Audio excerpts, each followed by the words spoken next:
Ocean gate की Titan submarine ने अपना सफर कनाडा के सेंट जॉन पोर्ट से शुरू किया। जिस लोकेशन पे इसको ओशन के अंदर डाइव करना था, ये सेंट जॉन से 700 किलोमीटर दूर नॉर्थ अटलांटिक ओशन में वाक़ है और इसी पॉइंट पर ठंडे पानी के नीचे ओशन की गहराइयों में टाइटैनिक का शिप रेक भी मौजूद है। सैटरडे 17 जून 2023 को ये सफर शुरू किया गया और प्लान के मुताबिक अगले दिन संडे को सुबह 8 बजे टाइटन को पानी में उतारा जाना था। आपको यहाँ बताते चलें कि डाइव से पहले टाइटन में एक मसला नोटिस किया गया था, लेकिन उसके बावजूद भी अपनी जान दांव पर लगाकर इसको ओशन में उतार दिया गया। वो क्या मसला था और आखिर पता होने के बावजूद भी ये खतरा क्यों मोल लिया गया? जेम टीवी के वीडियोस में एक बार फिर से खुशामदीद। नाज़रीन, इस सफर में टोटल 5 लोग मौजूद थे, जिसमें एक्शन एविएशन के फाउंडर हार्निश हार्डिंग भी मौजूद थे। इन्होंने जेफ बेजोस के साथ स्पेस में भी ट्रेवल किया था। दूसरे नंबर पे स्टॉकटन रश, जो ओशन गेट के सीईओ भी थे। ये अमेरिकन कंपनी ओशन टूरिज्म के लिए सबमर्सिबल्स फराहम करती है। तीसरे नंबर पे 77 साला पॉल हेनरी थे, जिन्होंने पहले भी टाइटैनिक को विजिट किया था। ये शिप रैक के एक्सपर्ट थे और इनको टाइटैनिक के बिखरे हुए पार्ट्स की काफी जानकारी थी। और आखिर में पाकिस्तानी बिजनेस टाइकून शहजादा दाऊद अपने बेटे सुलेमान के साथ इसी सबमरीन का हिस्सा थे। 17 जून को डाइव करने से पहले हार्निश हार्डिंग ने इंटरनेट पे अपना आखिरी पोस्ट किया था। उनका कहना था कि शदीद सर्द मौसम की वजह से उनकी डाइव डिले हो गई है। कल सुबह को जब थोड़े वक्त के लिए मौसम बेहतर होगा तो हम डाइव कर जाएंगे। ये 5 लोग अपना शौक पूरा करने के लिए मशहूर जमाना टाइटैनिक का मलबा देखने जा रहे थे। 1912 में डूबने के बाद अगले कई सालों तक इसको तलाश करने की कोशिशें जारी रहीं, लेकिन अटलांटिक ओशन की हार्श कंडीशन के बायस ये काम इतना आसान नहीं था। फिर 1985 में जाकर आखिरकार ओशन फ्लोर पे RMS टाइटैनिक का मलबा मिल ही गया। टाइटैनिक अपने पीछे इतने सवालात छोड़कर गई थी कि अब इनके जवाब तलाश करने का वक्त आ चुका था। दर्जनों एक्सपेडिशंस अरेंज किए गए, जिसमें अलग अलग कंट्रीज के एक्सपर्ट्स और रिसर्चर्स ने टाइटैनिक शिप रैक का रुख किया। Canadian film maker James Cameron ने 1995 में टाइटैनिक के मलबे के दर्जनों दौरे किए और फिर 1997 में टाइटैनिक मूवी रिलीज की गई। रही सही कसर टाइटैनिक मूवी की कामयाबी ने पूरी कर दी। इसने इतनी धूम मचाई कि अब टाइटैनिक के मलबे को खुद जाकर देखना करोड़ों लोगों का ख्वाब बन गया। यानी ये काम अब सिर्फ रिसर्च के मकसद तक ही महदूद नहीं, बल्कि शिप रैक साइट पर टूरिस्ट भी जाना शुरू हो गए। कहा जाता है कि ओशन की गहराई तक जाना स्पेस में जाने से भी ज्यादा मुश्किल है और इसकी सबसे बड़ी वजह है पानी का प्रेशर। टाइटैनिक शिप रैक समंदर की सतह से 4000 मीटर यानी 4 किलोमीटर नीचे है। इस गहराई को इमेजिन करना हो तो आप बुर्ज खलीफा को देखें और समझ लें कि टाइटैनिक का मलबा समंदर में करीब 5 टाइम्स बुर्ज खलीफा की हाइट जितना नीचे है। इस गहराई में पानी का प्रेशर 5800 PSI होता है। ये उतना ही प्रेशर होगा कि इंसान के पूरे जिस्म पर नहीं, बल्कि सिर्फ 1 स्क्वायर इंच के हिस्से पर एक पूरा हाथी खड़ा कर दिया जाए।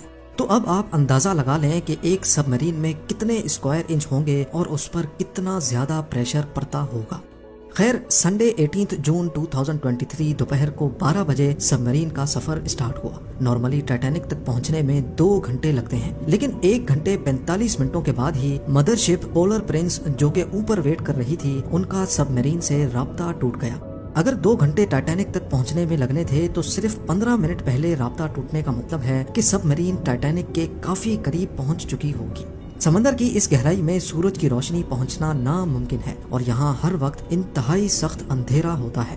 इतनी गहराई में वायरलेस सिग्नल का टूटना एक नॉर्मल बात होती है, लिहाजा पहले इस बात को ज्यादा सीरियस नहीं लिया गया। ये पूरा ट्रिप टोटल 7 घंटों का था। 12 बजे से लेकर शाम को 7 बजे इनको वापस लौटना था, लेकिन जब शाम 7 बजे तक भी टाइटन से कोई राब्ता ना हुआ और ना ही वो वापस लौटी, तो अब ऊपर खड़ी मदरशिप में मौजूद क्रू के पसीने छूटना शुरू हो गए।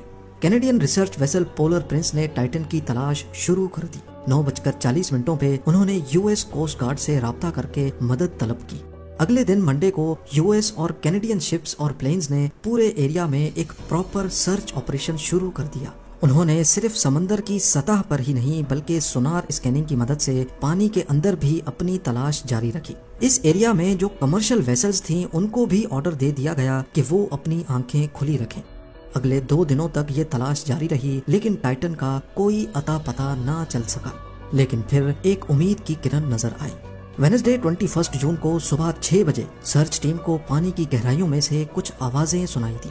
ये आवाजें अंडर वाटर रेडार्स की मदद से सुनी गई थी। फौरन आरओवीज को आवाज की डायरेक्शन में भेजा गया, लेकिन इस बार भी टाइटन की कोई खबर ना मिली। अब टाइटन को हमेशा हमेशा के लिए खो देने का डर बढ़ता जा रहा था, क्योंकि सबमरीन में जितना ऑक्सीजन था वो सिर्फ 96 घंटे या फिर 4 दिनों तक का था, और इस वक्त तक 4 में से 3 दिन गुजर चुके थे।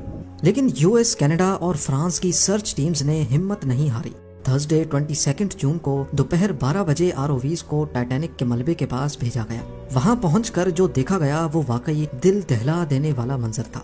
3:48 PM पर आरओवी, जो कि टाइटैनिक के मलबे के पास पहुंच चुकी थी, उसने टाइटन की दुम का एक हिस्सा टाइटैनिक से सिर्फ 1600 फीट दूर पड़ा हुआ देखा। जो देखने गई थी टाइटैनिक के मलबे को, अब उसका मलबा ही पूरी दुनिया में हेडलाइंस बन गया। इसका सिर्फ एक ही मतलब है कि सबमरीन पानी का प्रेशर बर्दाश्त ना कर सकी और समंदर की गहराइयों में ही फट गई। इस खबर ने पूरी दुनिया में जैसे हलचल सी मचा दी। ओशन गेट की सेफ्टी पर कई सवाल खड़े किए जाने लगे। ओशन गेट के सीईओ स्टॉकटन रश, जो कि खुद इस वाक़े में अपनी जान गंवा बैठे हैं, उन्होंने 2021 में कहा था कि वो जानते हैं कि उन्होंने टाइटन को बनाते वक्त कुछ रूल्स तोड़े हैं, क्योंकि उन्होंने टाइटन को स्टील से नहीं बल्कि एविएशन ग्रेड कार्बन फाइबर से बनाया है। पर वो इस इंडस्ट्री में कुछ नई इनोवेशंस करना चाहते थे, तभी स्टील को रिप्लेस करके कार्बन फाइबर का इस्तेमाल किया गया था। पहली बार लॉन्च से पहले टाइटन को 5000 से 10,000 PSI के प्रेशर पे टेस्ट भी किया गया, जिसमें वो पास हो गई थी। पर एक्सपर्ट्स का मानना है कि ओशन के अंदर हजारों किस्म की ताकतें सबमरीन पर पड़ती हैं, जिसमें न सिर्फ प्रेशर बल्कि पानी का बहाव भी होता है, जो कि लहरों की वजह से पैदा होता है। इसके अलावा अंधेरे की वजह से ये भी हो सकता है कि कोई भारी पत्थर या फिर समंदरी मखलूक सबमरीन से टकराई हो। कुछ भी हो, टाइटन की तबाही की एक वजह तो इसका कार्बन फाइबर का हल था, लेकिन दूसरी वजह इसमें पहले से मौजूद क्रैक्स भी थे। जी हाँ, टाइटन सबमरीन 2019 में कार्ल स्टैनले नामी एक बिजनेसमैन को भी लेके गई थी, और उस वक्त भी उसको ओशन गेट के सीईओ ही ऑपरेट कर रहे थे। कार्ल ने बताया कि उस सफर के दौरान जब वो नीचे जा रहे थे तो उनको टाइटन की बॉडी में से क्रैकिंग की आवाज सुनाई दी थी। One point, I was actually even able to drive the submarine towards deeper water by the sound of the cracking getting louder. उस वक्त उन्होंने इस आवाज पर ज्यादा ध्यान नहीं दिया, क्योंकि उनको ओशन गेट के सीईओ, जिन्होंने खुद ये सबमरीन डिजाइन की थी, उन पर पूरा भरोसा था।